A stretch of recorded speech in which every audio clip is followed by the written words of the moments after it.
Hello, friends, and welcome to the space where we discuss business, landscaping, beer, and everything in between. I'm your host, Heather Gerard from My Landscape Artist here in London, Ontario, Canada. And this is Season 2 of Hops and Hedges. Stay tuned after each episode for a message from our sponsor, ext.tech. And don't forget to hit that subscribe button. Now crack open a cold one, and let's dig in. There you go. We are now recording. With me today is special guest Jared Hamilton from Mountainview Turf, but also a whole bunch of different companies, which we're going to dig into. So, Jared, thanks so much for coming on to Hops and Hedges to talk with me about business and everything else. Oh, I am super excited to be here. This is so random and so great. So thank you for having me. Absolutely. I'm all for random. Life is too short, and sometimes things just happen or fall into place. I've actually, have you heard the term before that sometimes when you feel like things are falling apart, it's just the pieces falling into place? No, but I instantly have fallen in love with that saying. It's one of my That is favorites. great. Oh, That's... I'm gonna tattoo that on my arm. That is fantastic. That one's gotten me through a few tough times. So Yeah, we have yeah. lots of meat and potatoes that we're going to get into today. So Perfect. I have Jared, an for Irish those who background. awesome. So for those who are tuning into the show and don't know you or one of your businesses personally, can you kind of give us the lowdown as to who you are and what you do? Yeah, sure. That's a big question A big and question. very, yeah, it's a big. So, first and foremost, I would consider myself how about that? I am a fifth generation farmer. My kids are the sixth generation on the same farm here, and even though it's always been the family farm, it has gone through different iterations of being from the original settlers to a sheep farm to a cottage to now a sod farm and a Christmas tree farm and an egg farm and my family's home and my sister's home. And so there are so many stories weaved into that, but primarily right now, I'm the president of Mountainview Turf, which is the sod farm on the home farm in Cleo, Quebec, Hmm. just about an hour outside of Ottawa. My wife and I have an egg operation with 13,000 hens. We own Gemma Property Services, an outdoor property maintenance company in Ottawa, and have some Christmas trees, some real estate, and a family foundation. And Holy smokes. yeah, and just in for on the other side of it, married for 20 years, five kids, dedicated hockey coach and fastball coach to the kids. Love music, fiddle, guitar, mandolin, um, the church stuff. On the treasurer for our church, a few other things, and the maple syrup, honeybees, a few other things. Holy smokes. So do you have any free time ever? No, oh no, no, I no. imagine your calendar is like by the hour. Like, It, it okay, it really is. Yeah. No, my day starts at 4 a.m. I'm very dedicated. I'm a big guy for personal development.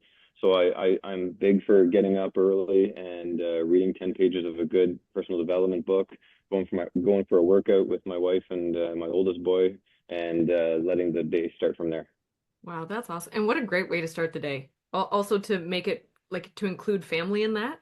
So it's not just you getting up and everybody's asleep. It's like, okay, guys, let's do this thing together, right? It it used to Once be they my get up. quiet time. My workout used to be my quiet time, and I could bang the weights around and work out some aggression and start the day. And it was my only quiet time, and then it kind of went away. So, Gotcha. but that's okay. It's quality time. Yeah. I've actually that makes me think of a book, The Miracle Morning for Entrepreneurs. Are you familiar with Yes. it? Oh Yeah, yes, so absolutely. that's a really good one, right? The morning savers. I think Yeah. it's what is it? Scribing, activity, or exercise. Hmm. I don't even remember.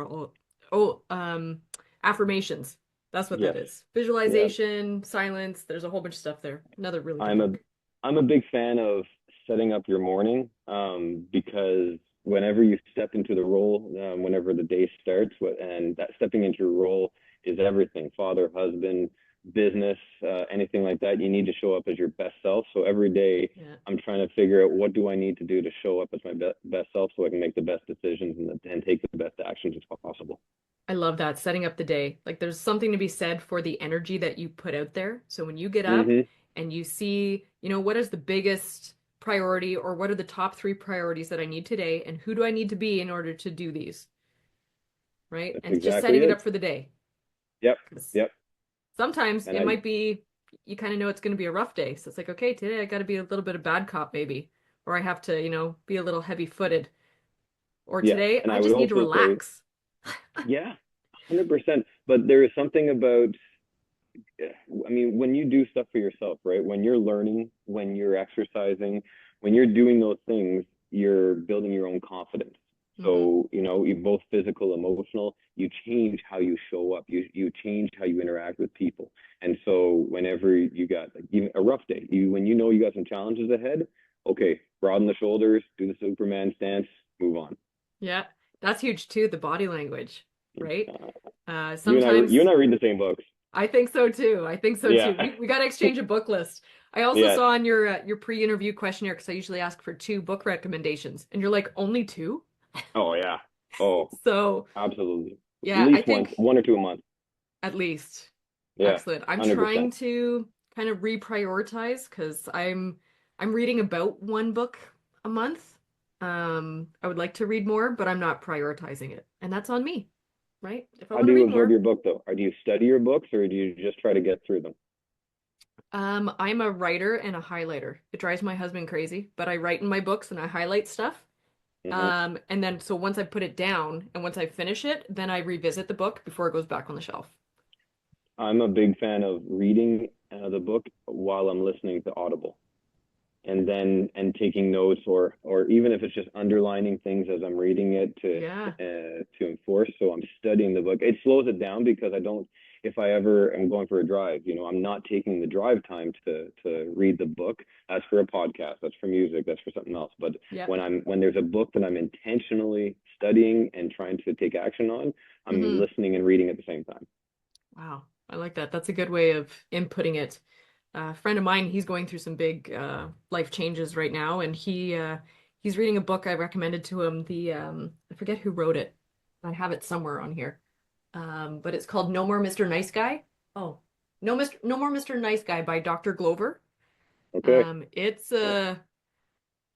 that's a book that hit me a little hard. It's been a while since Mm. something kind of really shifted my perspective and the way I look at things.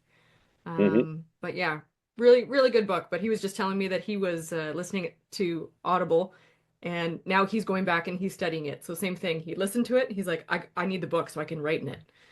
So I I, totally I get would that. rather I would rather somebody study one book a year and take action on it that creates a positive effect, Yep, rather than read 12 books in a year that does nothing. And absolutely. except that you cite really good quotes. Yep. Hmm. Yep. I'm somewhat guilty, I would say that. I mean, I'm always taking action, but it might just be Hmm. one small actionable step from a book, Yes, right? I can get that. Yep.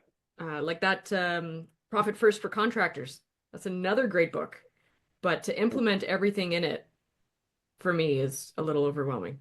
So, So is it Profit First for Contractors? That's not Profit First by Mike McAllowitz, is yeah, it's the same thing, but it's the version specifically for contractors. You got it right there, don't you? Yeah. it? Yeah. So there's Yeah. Profit First, and then there's Profit First for Contractors, which Interesting. actually, so some people are probably in the car listening to us and not seeing the video, but we do have our That's books handy. right there.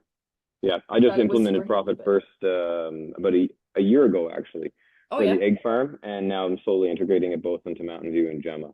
Yeah. Huge change. Like just Big absolutely time. huge. Just Okay, the I thought it was psychology handy. from it. Not as handy as I thought it was. No worries. Um, so We we've both. got lots to talk about today. I mean, between the egg farm, you've got Christmas trees, you've got sod, and so how long has the farm been sod?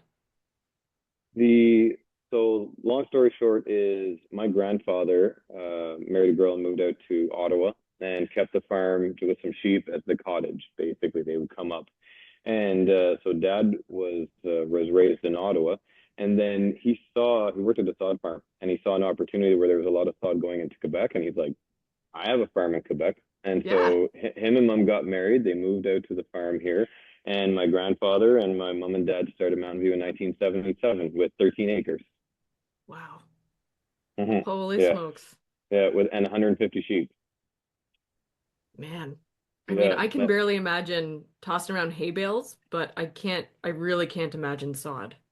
Oh, and you have to understand, and for the listeners that have been around for a while, at that point, there was no harvesters where you were standing on the back and piling onto a pallet or automatic sod harvesters.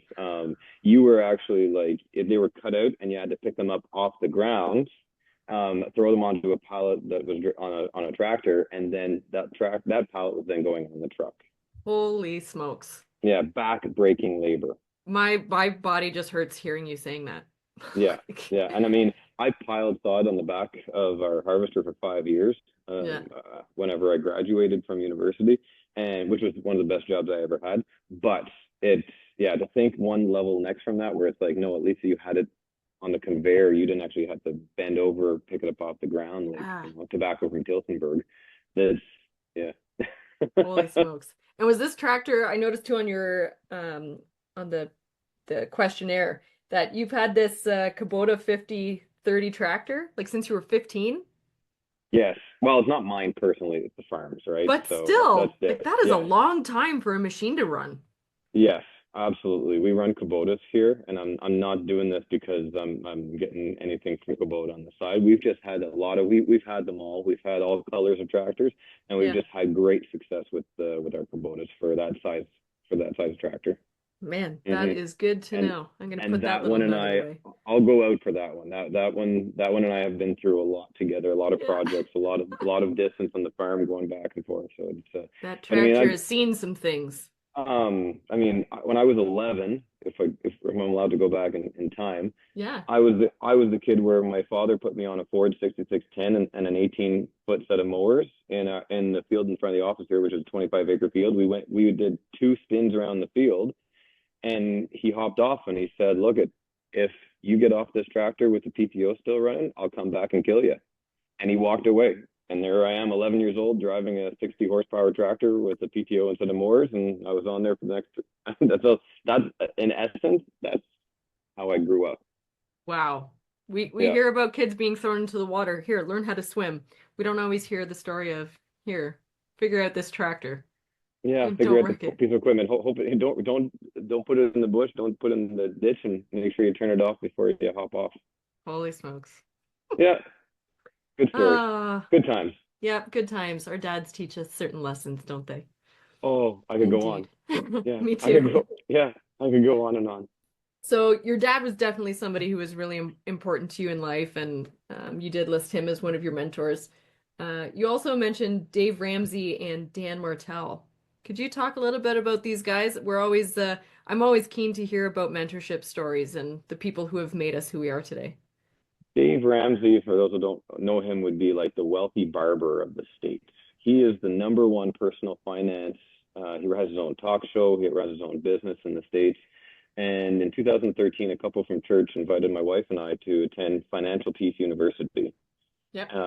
and which was a 13-week course teaching all about personal finance and debt and insurance and everything. And it completely changed how we viewed personal finance. And from that, we were able to implement those kind of debt strategies and insurance and everything, building wealth, being generous into our different businesses over the many, many years to the Hmm. point where for the egg farm, we are 3 years away from having an agricultural based business that is completely debt free. Mm-hmm. That that is awesome. And it has been a ton of work. I do not say that lightly. I do Yeah. not, yeah, it has been a lot of intentionality, a lot of hard work, but we're very proud to almost be there. And Yeah. so those lessons in finance have carried through personally, like we're personally debt free, and then into the business and just how we make our decisions about cash flow and how we see debt, purchasing capital versus capital, purchasing assets that increase or decrease, and lease versus all those lessons that could be a Yeah. podcast in itself. Hmm. It's so Hmm. funny how you talk about intention, right? Because there's so many things. I mean, earlier you talked about setting your intention for the day or your energy and how we're gonna go through our day. But there's something to be said about knowing your numbers and being clear enough on your numbers to also make intentional decisions instead of feeling like you're just winging it, you Yep. know? Oh, the bank Yeah. account says I've got the money, so let's buy a new truck. well, no, do you actually have like, let's be intentional with these funds. Let's be intentional with where this goes. As and I mean, I'm not that old. I'm only 41. But as I'm getting older and the kids are getting older and everything like that, boy, do I ever see the difference between people who do everything with intentionality versus the ones that just, you know, those it's James Clear, or go with the compound effect or anything. How those little decisions day to day, how they really do add up, and they look boring. They look Right. boring because you're doing them every day and you're not seeing results. You're not seeing anything from them, and yet a year goes by, 5 years go by, 10 years go by, Hmm. and now when you can look back and with the perspective of that, you can go, oh yeah, or in both the positive and negative directions. You can see that with people, Oh yeah, big the little time. decisions. I'm sure Big. that you or anybody listening can think of somebody or a situation instantly thinking about that. Yeah. I think about the small intentions, the small actions, Mm-hmm. right? Because there's no immediate gratification. There's no instant before and after. Mm-mm. But there's something to be said, and I noticed personally a really big shift for myself when I owned my own business. Because for years I had been an employee and you would clock in and clock out and you do the same thing every day and it doesn't seem to go anywhere. And then as a business and a business owner and you're operating, you might just do that one small thing every day or once a week, or you plan your week, and you are so much more productive just by Mm-hmm. making that small, like I can't believe how much for myself, my business has grown and the things that have happened in 5 years just because of those little tiny actions. So Entrepreneurship is its own personal development. it's It's its its own own personal development. what a ride. What a ride. Including Yeah, this podcast, because this was something that I've always thought about. And then I had a fellow colleague tell me, well, guess you got to start it then. And he just totally called me out on it. He's like, nothing's holding you back except yourself. Get over yourself and go do the thing. It's like, good for oh, you. Hmm. oh, yeah, How that's how many times does perfectionism stop action? huge, Hmm. huge. Yeah. Yeah. When the Progress, secret not is, perfection. That was yeah, my motto or mantra through COVID. yeah. Progress, not perfection. What nobody realizes is that whenever they decide to take the action, it doesn't happen as quickly as you think it's going to happen. You're all Hmm. excited about it and you tell people about it and you try as quickly as possible. It doesn't happen. There's Yeah. time to learn. There's time to prepare. There's time to look at the YouTube videos, the podcasts, read the books and everything before that thing actually takes place. Yeah. And so when it finally does happen, you're more prepared than you think. And you're actually, even though it might, you're still way ahead of everybody else. Yeah. I really had a bit of epiphany where I realized I was really good at sitting down and planning the thing and not very good at actually doing the thing, right? You can plan all Why? day. Yeah. Why? There was a fear of failure, but there was a fear of success. So Oh, that that's interesting. that would be a whole other podcast episode for sure to dig into that. But that was there was a whole lot of things that I needed to work through revolving around self-worth and Mm, thinking that I don't deserve, who am I to own a business, right? mm, I don't have the expertise. I don't have the knowledge. I don't have the bank account or the work truck, which is still a Honda Civic, by the way, but it works just fine for mm-hmm. what I need. And when I need something bigger, I rent something bigger. So instead of that the imposter syndrome and getting over that, who am I? It's like just do the thing. Just try it. Go for it. What do you have to lose? I'm going to ask you, was that a self label or was that applied to you? The imposter syndrome? Yep. Um, Probably self-labeled. I probably got it out of a book, but I've been Hmm. through a lot of grief counseling and therapy. That's So okay. it Good also for you. maybe came from a therapist. I think that's, no, I think that's great, by the way. And I'm so glad that stigmatisms are towards counseling and therapy is out the window. I think that's I think phenomenal. there's still a big stigmatism. I'm glad that you're comfortable talking about it. Oh, I'm yeah. certainly comfortable talking about it because I think more people need it, Yeah. especially in the world that we find ourselves in. Hmm. So, No, it makes me reflect that, growing up in a small community and being a part of a family business, I've never had to have that stigma where it's like, it's kind of like, of course he's going to be a business owner. Look what his family does. Right. And look what he does on weekends and evenings. They pretty much they just work. So Right. I've never stopped and considered that, to where it's like I've never had to stop and think, who am I to be a business owner? Yeah, Because you're that's, almost like born into the destiny, so to yeah, speak. exactly. Yep. So the stigmatism would have come in if you fought it. If when you Yeah. were younger, you realized that, you know what, I don't want this. Well, Yeah. then you would have a whole community saying, who do you think you are not to carry in your father's footsteps, right? Yep. Yep. Exactly. That wasn't me. I knew I was going to be here. I sat my parents down at the kitchen table when I was 13. There you go. You're like, Yeah. okay, what do we got to We're do? doing this. Yep. No, and we made a Do the plan thing. right then and there. Yep. Go graduate high school. Started the University of Guelph when I was 17. Went Awesome. straight at it. Yeah. So what did you go to university for at Guelph? Horticulture. Horticulture? Yeah. Yeah. Horticulture, specializing in turf grass and business. But still took all the general courses, plant ID and greenhouse management and all the ones that came with it. Great time. Yep. Great school, great university, great town. Absolutely loved it. Awesome. And Hmm. your house too, because you talked about plant ID and the fact that this house has been a long time or been around a long time. Built in 1895. Did I read that right? Yeah, so fifth generation, right? So a lot of the Holy houses, smokes. yeah, yeah. So this is the original brick farmhouse that I live in right now. Which, if anyone lives in one of these houses, not like big house, but lots of repairs and little rooms, and wasn't really made for today's technology and plumbing and electricity. But to picture typical, like my grandparents kept as a cottage, so there was the two globe cedar globe cedars at the front door, Yep. and then a couple beds by the that were like 6 inches wide for some petunias and marigolds along the porches. And Yep. that was it. The And that rest was was it. lawn. Yeah, I think there was a crab tree and a lilac bush planted randomly in the middle of the lawn.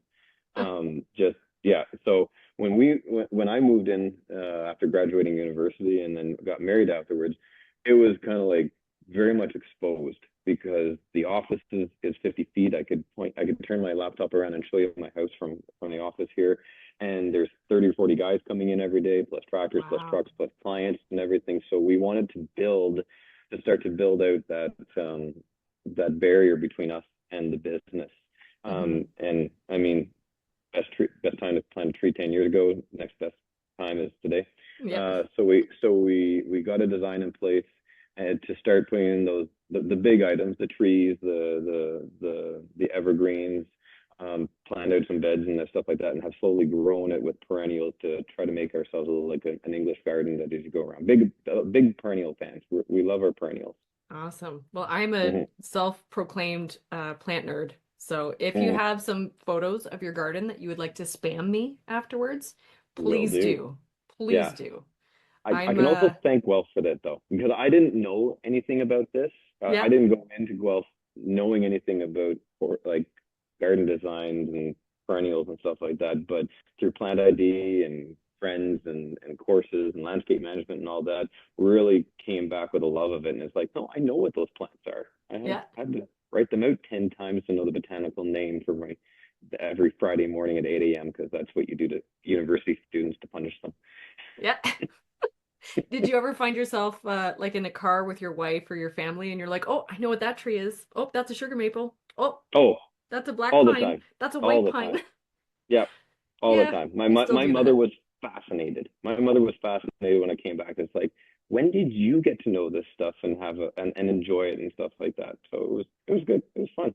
Yeah. Still is. There's actually been studies on just looking at nature, like looking at plants actually releases endorphins. And I believe that. it's something about enjoying the beauty or the appearance of something that is passive. So the plants, they don't care if we're here or not, right? Hmm. The plants don't care what's next to them. They're going to bloom anyway. And there's something very relaxing about enjoying something's beauty that couldn't care less if you're here or not. End of the So, day, kicking the shoes off, walking around the lawn with a glass of wine or a beer, and just walking around the gardens around the house. yeah, Instant relaxation. one of my favorite things. I just Yep. tried chaos gardening for the first time last year. So my husband and I, we had these three cedars taken down, Hmm. and there was just a mess of like roots and soil. And I'm busy. I'm a gardener. I garden for other people. So of course, these mounds of soil just sat there. And we spread a whole bunch of wildflower and native seeds. And we were just like, okay, we'll water it in and see what happens. And it was so rewarding. We had plants, Really? we had plants all the way, like all summer into November. I would go out and I would take cuttings, I would bring it in and put it in little vases or cups around the house and stuff. And every day there was something new in bloom. It was so cool. You light up talking about it. You can hear it in your voice. That's the plant That nerd. That's the plant nerd that's showing. that's passion. That's a spark. That means that Yeah. you're doing the right thing for a living. It feels pretty awesome that I found it so young. That Good.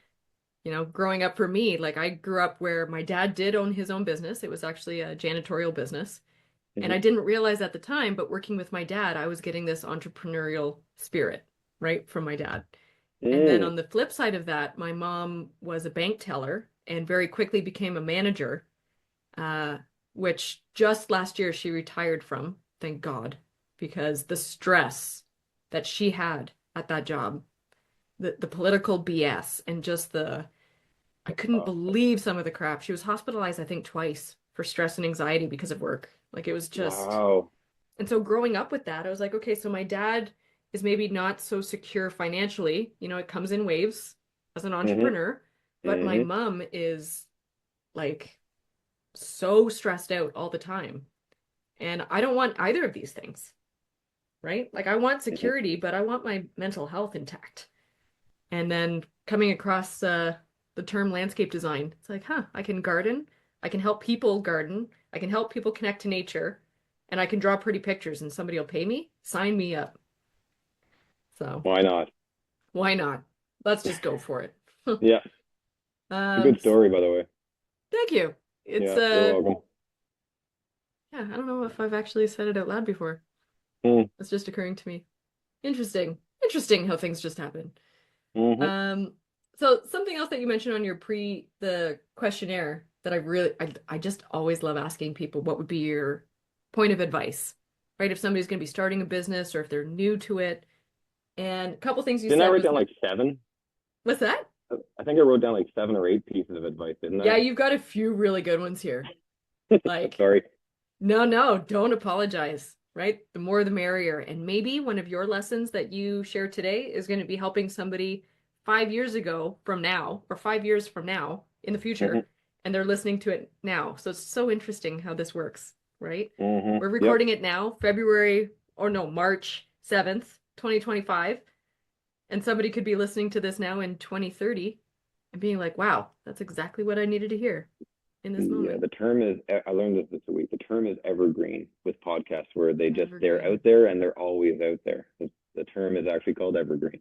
Interesting. I've heard about evergreen for course creation, like the idea Hmm. that you create a plan or some sort of deliverable on your website, let's say, and you sell it for $12, but it's always there. So people Mm. can buy it and it's always making you money. So I Hmm. thought there was a financial thing to evergreen, but it's true. I guess No. podcasts are also evergreen. There's Yep. no money to it. It's No. just free people talking, free advice, all the advice. I'll take two Nah, or but I'm seven. sowing and reaping though, right? If you put good out into the world, it comes back at you 10x. I believe that full-heartedly. Yeah. Full-heartedly. Hmm. So put as much Uh, value out there as you can. There you go. That's all we can do. That's all we can do. So I loved two things that you said. So we're going to get into a bunch of them, but two things you said was one, stop chasing success and stop chasing money. Do you want to talk about that? Those two are just gold right there in of themselves. Oh, it's interesting, right? Because what you focus on expands. And so logically, by that logic, by that saying, if you focus on success and you focus on wealth and money, more of it should happen. And yet there is also something about that where sometimes when you chase it, it runs away. Mm-hmm. It, sometimes when you shine a light on something, it doesn't want to be caught. Right. And yet, so the opposite is true, where you have to become that light. You have to start investing in yourself. You have to start learning. You have to start developing yourself as much as possible, and then and stop seeking it. And yet, somehow, in that paradigm, it does find you. Mm-hmm. And it's not, and it doesn't find you in the way that you thought. Right. It's going to be completely different and unexpected, and you are going to be chasing something, and it's never going to come. But by just doing the things day in day out, going full circle back into the daily habits and those small things, it comes at you. Mm-hmm. It's And there's a interesting. fine line, right? Because you don't want to, you still have to have a path, you still have to have a direction, Yep. and yet there are just some things that are just going to be natural, that are just going to happen in Yeah. your favor. Hmm. There's something about, I think it was one of my business coaches said something like, you keep looking out there for the thing. You keep looking out there for the next opportunity or the next person or the next connection or the next paycheck. She's like, stop looking. It's not out. The answer isn't out there. It's in here. And it's about investing in Mm-hmm. yourself, right? Looking inward. The answers of what you need to do or what's next, you already have. But you need to take a Mm-hmm. second to sit down, shut up, right? Listen, um, and really invest in yourself to look inwards and take that time instead of always running or chasing. It's not out there. What you're looking for isn't out there. It's right here. Yeah, yeah. And books and coaches, the right coaches will transform you. I'm a big believer in that's why I don't mind paying $20 for a book and $20 for Audible, Right. because for $40 for somebody's 20 years of knowledge that it will stick, that's a good investment. You Yeah. know, paying the right coach, um, who has been in where you are but has got to the next level or two, and can just put themselves into you for that, totally worth it. 100% worth it. For the, again, I iterate, the right person, because not everybody's a right match. Doesn't mean that they're bad, just not everyone's Yeah. the right match for each other, right? But the right one can propel you forward more than any sale or Hmm. any overtime ever will. Yep. Yeah, there's a lot of gold out there. It's like, Thank oh you. man, I just want to pick your brain on books all day, but we're gonna run out Mhm. of time if we do that. So, something else that you said too, and I want to get your take on it, is you said, watch out for sacred cows. What do No, you okay. mean? What do you mean by watch out for sacred cows? I gotta know. So this is a Dave Ramsey one. Okay. Okay. We have one of our core values here is that, so first and foremost, is that a sacred cow is something that you do, or your business does, or your organization does. And when you ask them when you ask somebody why they do it or why you do it, they go, well, it's because we've always done it that way. Ah. All right. And so we have a core value here that states that we shoot sacred cows. All Ha. right. Because yes, absolutely. 15, 20 years ago, if there was a reason that you're doing it that way. You Yeah. know, nobody goes out of their way to do something that intentionally makes something worse. Yeah. Of course not. But different discoveries are made, different technologies are made, different processes and systems and all that are made. So you should always be questioning why you're doing something the same way. That's really big of you to make that actually one of your core values for your business. And it's That's hard, huge. because I don't know if you know this, but people don't like change. They don't. Oh my gosh. You know, I'm not normal. I would never consider myself normal. So when I say no, when I say normal people, I don't mean any offense to anything. Just Yeah. take it in stride, okay? But a lot of people, I would tell you, have what their version of normal is for their world, and they're very comfortable with that, and it feels very safe to them. Yep. And so with anything that changes, then you're disrupting that normalcy of their world, and they don't want to be shaken. They don't want the world to change, Hmm. even though it does. Yep. I am complete opposite of that. Oh my gosh, you know, shake, rattle, and roll. Let's change things up around here, because if it's not working, we need to fix it right away, because I don't have the time to deal with it breaking anymore. That's so interesting you say that because Mm-hmm. I thought I was unnormal for also thinking that way. Okay, yeah, no, I no, like no, I want the shaking and rattling, you know. yeah. If things are too comfortable, then that's actually when my anxiety goes up because I'm wondering why. So if Mm-hmm. everything is just stagnant or stationary, that's not movement. That doesn't mean progress. That doesn't mean failure, which I look at failure as an opportunity to learn, right? So Oh if yeah, I'm there's no failing, such then thing as I'm failure. learning, Yeah. but or I'm growing and I'm advancing. But if I'm just stationary, then I get very anxious. It's like Hmm. because nothing's happening. So it's okay. It's not good or bad, but nothing's happening. And change Yeah. is the norm, right? Things change.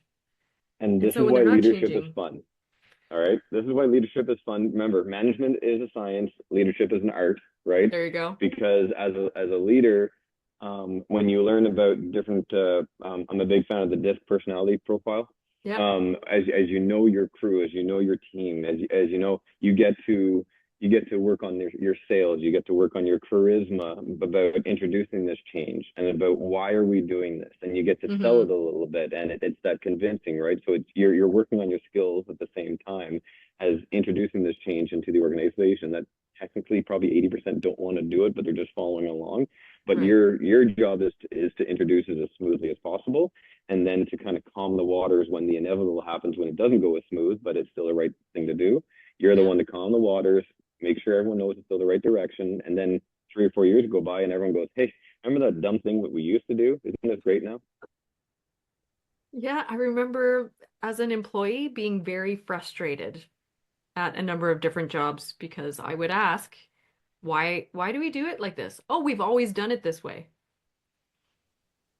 That's not a reason why. If you've always Mm-hmm. done it this way, have you questioned it? Like, what is the reason why you do it? Is it make you more productive? Have you already explored the alternatives? Have you tested other things out that didn't work? We've Mm-hmm. always done it this way is not a reason to do something or continue to do something. But what causes change? What causes change, right? I mean, we talk about books and quotes that are overused, right? But change is painful, and Yeah. so nothing's going to change unless the pain of the change that's about to happen is less than the change of what's of the pain that's already occurring. Right. And there's something And too about, if change is inevitable, we can either face it on our own terms, right? You see the change coming and it's like, okay, we need to pivot. We need to mhm. adapt. We need to change. We need to do whatever because this is coming down the pipe. So let's do it now. Or you put it off, you put it off, you put it off, and you try to avoid it. And guess what? It bites you in the ass. Yeah, exactly. So all that was a really long way to say that's what a sacred cow is. That's what a sacred cow is. Okay. I've Yes, actually never heard that term before. So now I do. you'll never think of it the same way again. I never will. I also Yeah. lived in India for a year. So when you're like, look out for sacred cows, I'm like, what? I don't think this is what he means, but let's figure this out. Wow, no, I totally did not mean it like that at I all. figured you So didn't. I figured it's no, all good. It's all yeah, good. But I was okay, like, what? And that's I'm like, good. what is his experience with sacred cows? I was so curious. Now I needed to know, and now I know. So thank you for sharing that with me and a little laugh. So we're coming up to end of time here. I don't want to take up too much of your time, but what I do want to talk about because I think it is relevant to a lot of people right now, especially we're beginning of the season really, so March 2025, and 2024 was rough for a lot of people. There were a lot of Mm, companies who were downsizing or letting go or pivoting, right? COVID was one thing, but between 2023, 2024, we saw some huge changes in the trade, in the industry, in the profession. And I'm wondering if you might have some tidbits or some tips and tricks of how you've kind of navigated through this. how deep You're can I go? as deep as you like. But Okay, this is your podcast episode, so it's let's all up to you. let's assume 2023 for us was crisis and despair. Okay, Yeah.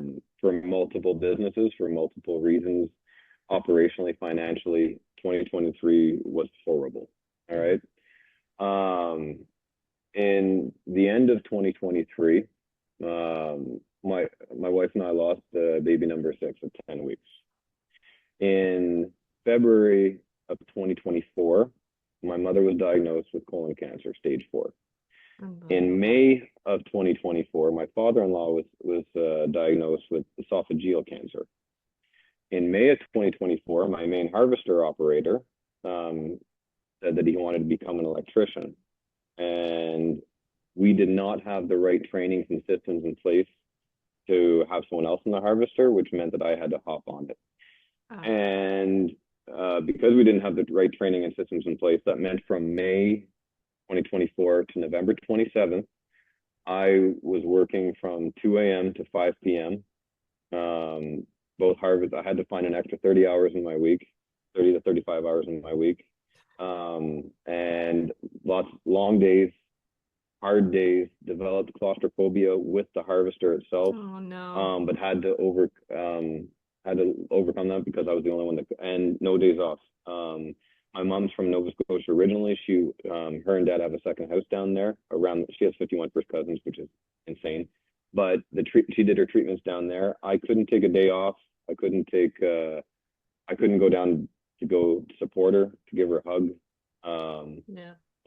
We go down there for a week or two. There was no family trips. There was nothing. I couldn't leave because of being on call for sod and stuff like that. Ugh. So 2020, that is, and you know what? I'm not a big guy for pity party. Yeah. At all. We all go through hard times. Yeah. That's just what, and that's scratching the surface. There's other stuff there that dives even deeper. But that's what hard looked like for me last season. With a whole bunch of other stuff mixed in. So when you ask about how did I deal with that, it's like, well, which aspect? Because I can tell you that there were times at 2 a.m, I would drive out to the field to the harvester in my RTV, and I would just set my watch for 5 minutes, turn everything off. And when I would feel the tightness before climbing into the cab of the harvester, I would feel the tightness in your chest. I would just stop and breathe for 5 minutes. Yeah. And just because sod still had to get cut, we needed, those trucks were rolling in a couple hours. So, and the customers were waiting. So, and there was no one else to do it. So I couldn't get sick. I couldn't take, it was like, so you basically just had to develop breathing exercises and focus on not letting that anxiety take over. Being so in such a rough place mentally, forcing yourself to see the good, see the joy, even though you didn't actually feel it emotionally. Right. There's nothing like looking at your child laughing or having a good time and forcing yourself to see it and be in the moment and not experience the joy from it because of the weight of everything else you're carrying. Right. That's tough. You build resilience. You don't know what you can do until you have to. And you don't realize who you can become through the process, though. And because this too shall pass. Someone told me that whenever I was going through it, I had a buddy This too shall pass. who called me and he said, you know what, it's going to suck, and it's going to suck for a lot longer than you want it to. He said, but you're going to get through it. And just remember, this too shall pass. Yeah. And now, I can tell you this winter has been, when you mentioned the book that I said, Buy Back Your Time, that's a book about systems and putting systems in place in your business, to the point now I've developed a full website for training for our company. Well, that's awesome. To make things better. My wife commented to me actually just this week how good I am for just taking a moment and appreciating little things along the way. Because somewhere from last year to now, I developed a habit to stop whenever I see a blessing. Yeah. And take it in, even if I didn't feel it. And somewhere along the way, I started to feel it again. So now it's a habit, right? Yeah. I'm a lot more understanding about because that was the first experience of cancer in our family, fortunately. But you know how many people go through it, and so there's a level of emotional understanding there. So when you say how did you get through it, you had to. You have no choice. But it sounds trite, I know. But who you become through the process is so much stronger, and you see it in others then too. You see those that have gone through it and wear it and wear the scars from it, but are better become it. You see those the people. Yeah. So that's my answer. Thank you for sharing that with me and with whoever else is listening, because whatever you say, it might be exactly what somebody needs to hear, right? We do go through these dips. Everything can't be up here all the time. And sometimes when it's at the bottom, it's really at the bottom. and it's really low. But it doesn't last. It's not sustainable, right? In the universe, it can't always be down here all the time. That phrase you said, "this too shall pass." I've also recently heard the word hope means hold on, pain ends. That's a good one. Yeah. Yeah. Oh, there was another one I heard. Sometimes what you think is the darkness of a cave is simply the womb. Prepare for rebirth Yeah. because it's going to be epic. Yeah. Yeah. Have you ever heard Alex Hormozy's stages of business? State of the business? Stages of business. No, I'm going to look this up. There's 6 of them. I only know 4, okay? But quickly, as quickly as I can, I love this. Whenever you start out, whether it's a new project, a new job, a new business, or anything, you have unknowing optimism, meaning this is exciting, this is great, look what I'm doing, it's so cool, look at the new thing I'm doing. Yeah. And unknowing optimism quickly becomes knowing pessimism. All right. Where it's like, oh, this is so much harder than I expected. I have to deal with people, I have to deal with finances and marketing and clients and da da da. So it quickly turns into knowing pessimism. Mm-hmm. And then, and I mean, Alex Hormozy, I mean, guy it's such a business guru. He says the stage 3 is a crisis and despair. And he said every business goes through this. Every business owner goes through this period of time. But what's funny is that during this period, so many people see the shiny object and go to something else. They start a new business. They put a new line into their business, or they do something. They change, and they go back to unknowing optimism. And the cycle goes again and again, right? But for those who can go through crisis and despair, on the other side of that, stage 4 is knowing optimism. Meaning you know what hard is, you know what hard feels like, and you know that you can go through it, and you know what to do now. That is really cool. And I think that is a great way to end this episode. That I'm going to be looking this up. Alex Hormozy, the 6 stages of business. Okay. Yeah. I'm going to look that up. Jared, it was absolutely wonderful getting to know you, hearing about your experience, your business, all the way out in Quebec. I'm not going to be able to say it right. What is it? Quio. Quan? Quion? Quio.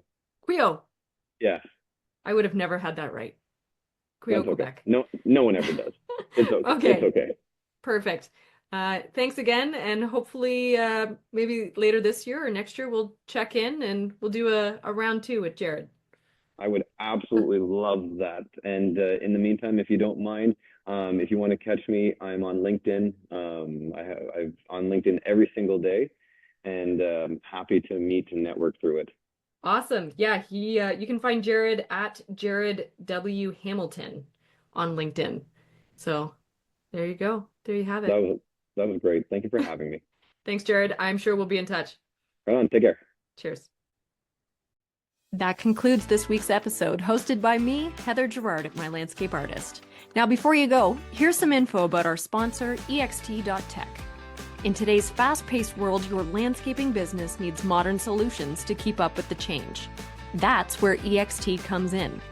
EXT is revolutionizing the way you manage projects and streamlines your landscaping, snow removal, and construction operations.